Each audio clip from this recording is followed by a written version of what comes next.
স্বাধীন ফিলিস্তিন রাষ্ট্র প্রতিষ্ঠার একটি প্রস্তাব সম্প্রতি নাকচ করে দিয়েছে যুক্তরাষ্ট্র। ৫টি আরব দেশ ও ফিলিস্তিনি কর্তৃপক্ষ এই প্রস্তাব দিয়েছিল। ওই প্রস্তাব নাকচ হয়ে যাওয়ায় যুক্তরাষ্ট্রের সঙ্গে দেশগুলোর কূটনৈতিক সম্পর্কের ফাটল ধরেছে বলেও শুক্রবার এক প্রতিবেদনে দাবি করা হয়েছে। চ্যানেল 12-এর বরাতে টাইমস অফ ইসরায়েল এই প্রতিবেদন প্রকাশ করেছে। মার্কিন পররাষ্ট্রমন্ত্রী অ্যান্টনি ব্লিংকেন তার আরব সমকক্ষদের জানান, কাতার, সৌদি আরব, জর্ডান, মিশর ও সংযুক্ত আরব আমিরাত ফিলিস্তিনি কর্তৃপক্ষের সঙ্গে মিলে যে প্রস্তাব দিয়েছে তা অবাস্তব। 1 মিনিটে নগদ ইসলামিক অ্যাকাউন্ট খুলতে ডায়াল করুন *167#।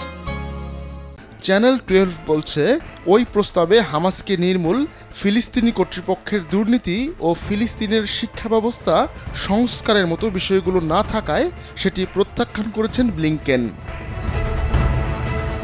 প্রতিবেদনে বলা হয়, স্বাধীন ফিলিস্তিন রাষ্ট্রের আন্তর্জাতিক ও জাতিসংঘের স্বীকৃতি, ফিলিস্তিনি শরণার্থী সংস্থার পূর্ণ নিরাপত্তা ও অর্থায়ন নিশ্চিত করা এবং যুদ্ধবিরতির 3 সপ্তাহের মধ্যে গাজা থেকে ইসরায়েলি বাহিনীর পুরোপুরি প্রত্যাহার সহ গাজার নিয়ন্ত্রণ ফিলিস্তিনি কর্তৃপক্ষের কাছে হস্তান্তরের মতো প্রস্তাব দেওয়া হয়েছিল।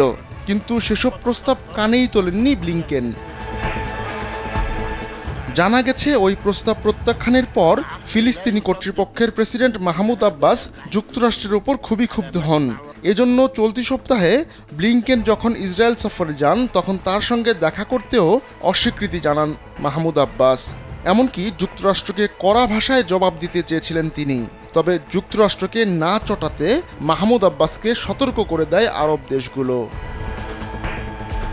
3 দশক আগে অসলো চুক্তি সইয়ের পর থেকে পশ্চিম তীরের প্রশাসনিক দায়িত্ব পালন করে আসছে ফিলিস্তিনি কর্তৃপক্ষ। তবে ফিলিস্তিনি কর্তৃপক্ষের বিরুদ্ধে দীর্ঘদিন ধরেই দুর্নীতির অভিযোগ রয়েছে। এমত অবস্থায় গেল মার্চে মন্ত্রিসভায় রদবদল করেন মাহমুদ আব্বাস। যুক্তরাষ্ট্রকে খুশি করতেই যে তিনি এমনটা করেছেন তা স্পষ্ট। যুক্তরাষ্ট্র এখনও মনে করে 2 রাষ্ট্র সমাধানের পথে হাঁটতে গেলে ফিলিস্তিনি কর্তৃপক্ষ খুবই গুরুত্বপূর্ণ।